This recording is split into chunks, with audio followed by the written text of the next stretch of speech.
ஏன் தாய் போன்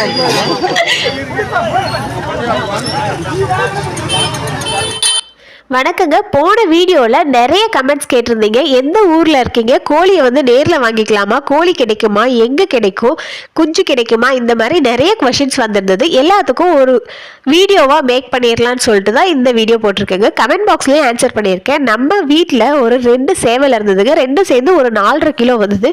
நம்மக்கிட்ட இருக்கக்கூடிய கோழிகளும் சரி சேவலும் சரி கட்டு சேவல் ரகத்தை சேர்ந்ததுங்க. இப்போ கட்டு சேவல் லீகலாக தடை பண்ணியிருக்காங்க. அதனால சரி சந்தையில் தான் நாங்கள் எல்லாமே கறிக்காக வித்துட்டு இருக்கோம், லோக்கல்லையுமே வித்துக்கிட்டு இருக்கோங்க. இந்த 2ஐயும் கொண்டு போய் வீரப்போர் நோம்பியும் ஒட்டி வந்ததுனால சந்தையில விற்கலான்னு எடுத்துட்டு போயிட்டோம். கரூர் பக்கத்துல இருக்கக்கூடிய கே பரம்பத்தியில தான் இந்த சந்தை நடக்குதுங்க. சுத்தி இருக்கக்கூடிய எல்லா விவசாயிகளுமே வருவாங்க. காலையில 6 to 7:30 டைம்ல நடக்குங்க. நாங்க எழுந்து கிளம்பி போறதுக்கு 7 மணியாட்டம் ஆயிடுச்சு. ஏன்னா குழந்தைங்க இருக்கறனால கொஞ்சம் டைம் ஆயிடுச்சு. எங்களுடைய 2 சேவல் 4.5 கிலோ வந்தது.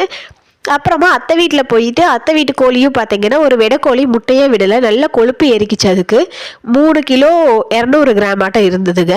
அதையும் பிடிச்சிட்டு போய் வித்தரலான்னு சொல்லி எடுத்துகிட்டு போயிட்டோம்.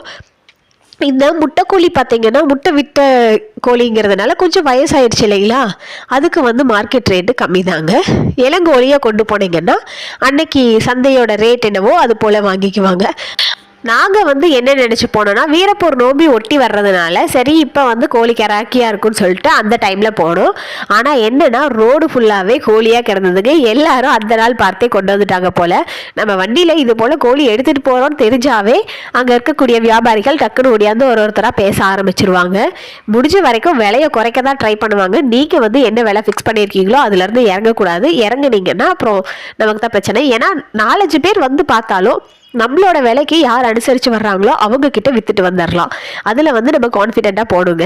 ஃபஸ்ட்டு இந்த அண்ணா தான் வாங்கினாரு. இந்த அண்ணா என்ன பண்ணாருன்னா ஒரு 100 ரூபாய் வித்தியாசத்தில் அந்த வியாபாரத்தை விட்டுட்டாருங்க. 100 ரூபாய்க்கு கணக்கு பார்த்துட்டு போனார். அது அவர் போயிட்டாரு. அதுக்கப்புறம் வேற ஒருத்தர் வந்து வாங்கிட்டு போயிட்டாரு.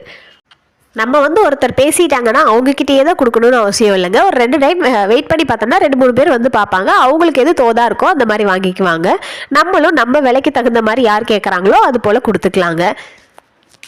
பாருங்க, உங்களுக்காக சந்தையை சுற்றி காட்டுறேன். இது வந்து இளங்குஞ்சு ஒருத்தர் கொண்டு வந்து வித்துட்டு போனார். இளங்குஞ்சு கோழிக்கெல்லாம் கிலோ கணக்கு இல்லைங்க, ஒரு குஞ்சு இவ்வளோங்கிற மாதிரி தான் வாங்கி வச்சுருந்தாங்க.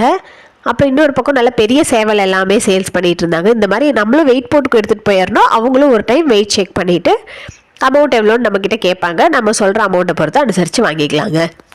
நீங்கள் கரூர் பக்கத்தில் இருக்கீங்கன்னா மறக்காமல் ஒரு டைம் விசிட் பண்ணி பாருங்கள். இந்த வீடியோ யூஸ்ஃபுல்லாக இருந்திருக்குன்னு நினைக்கிறேங்க.